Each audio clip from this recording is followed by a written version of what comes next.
In this video, I'm going to demonstrate how to carry out path analysis in Stata using the Satorra Bentler estimator. This estimator can be utilized in those cases where your data fail to meet the assumption of multivariate normality.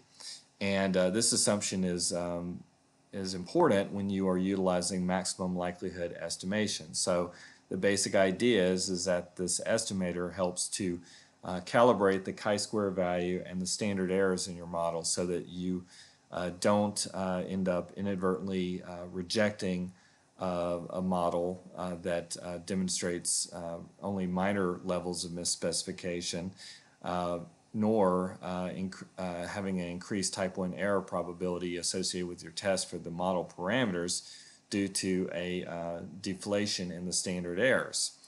So what I have right here is a basic model with variables achieve, interest, anxiety, mastery, and performance goals. So we're essentially predicting student achievement as a function of these other variables within the model.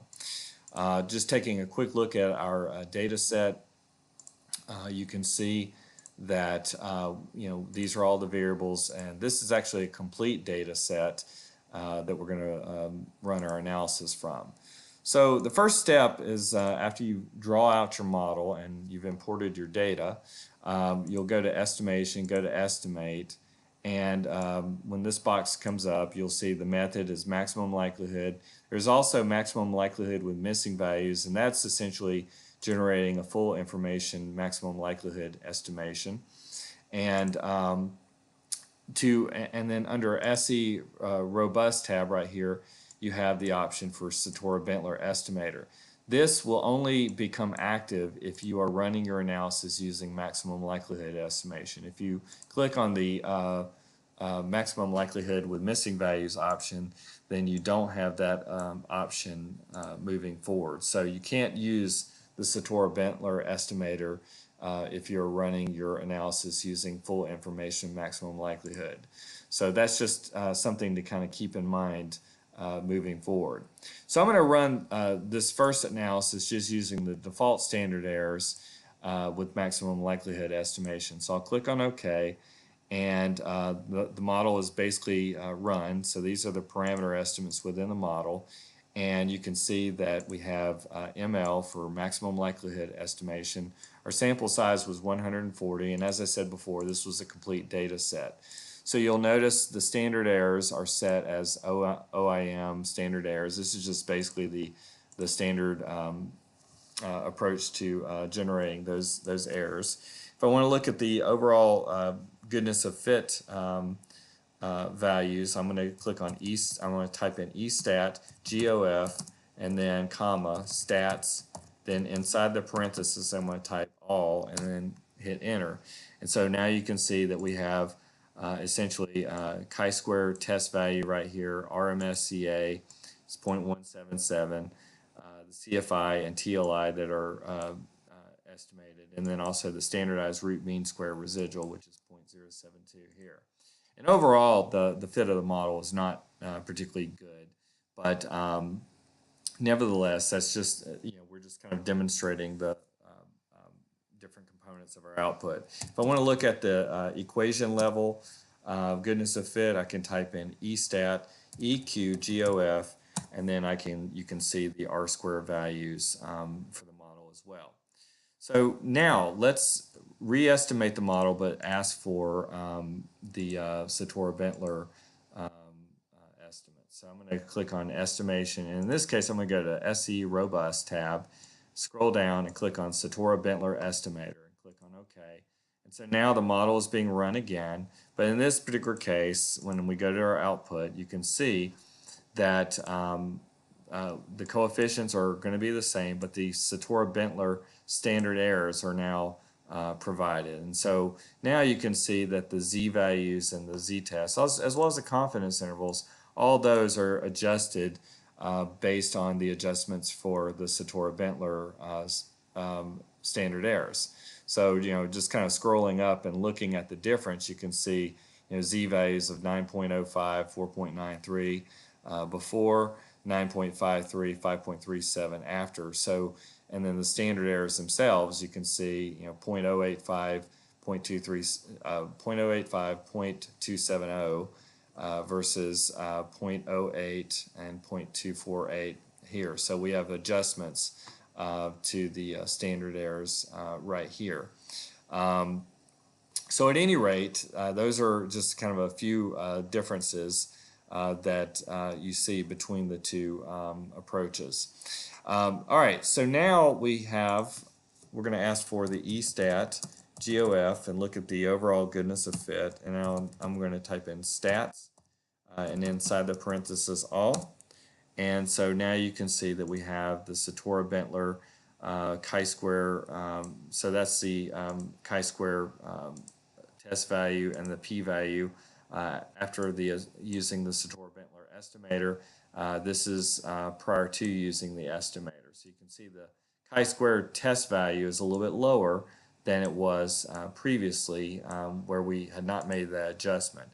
You have the RMSEA estimate before and then after, and then you can see that as we click on more down here, you can see the difference between the CFI and TLI before and then after down here. So you can see the model still pretty well does not do a very good, does not exhibit particularly good fit even after using the Satorra Bentler estimator. But nevertheless, this is more about demonstrating how to run it and obtain the relevant output as opposed to demonstrating a model that actually has good fit.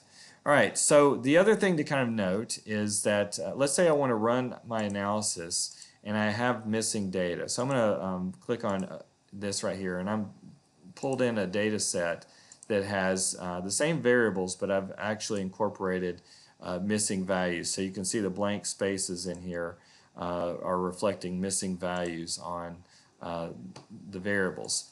So if I'm running the analysis through the standard approach, you can see I've got maximum likelihood, and I'm going to leave the Satorra Bentler estimator clicked. So if I click on OK, you'll notice that looking at our output, the sample size is now dropped to 126. We still are using maximum likelihood estimation, and you can see that we still get the Satorra Bentler standard errors.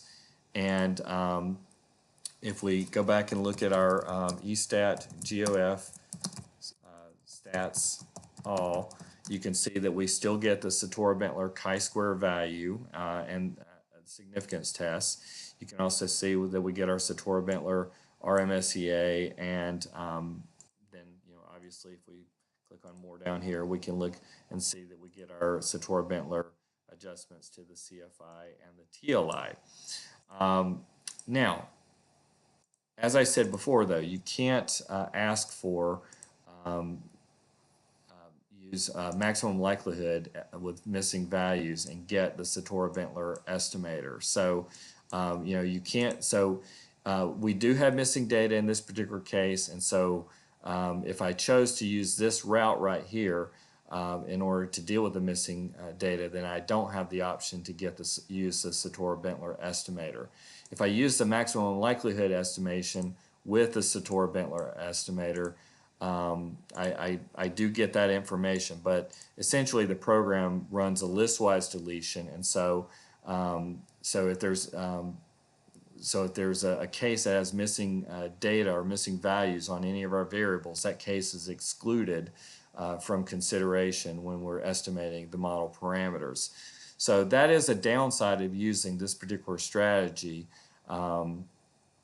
just using the standard maximum likelihood estimation is that it will perform a listwise deletion if you have cases with any missing data, and so that can have a dramatic impact on your overall sample size.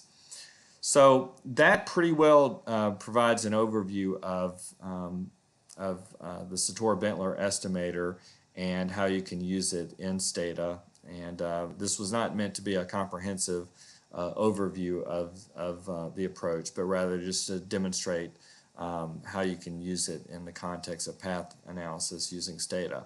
The same general information also will apply in the context of CFA or path analysis with latent variables. So that concludes this demonstration, and I hope you find this useful.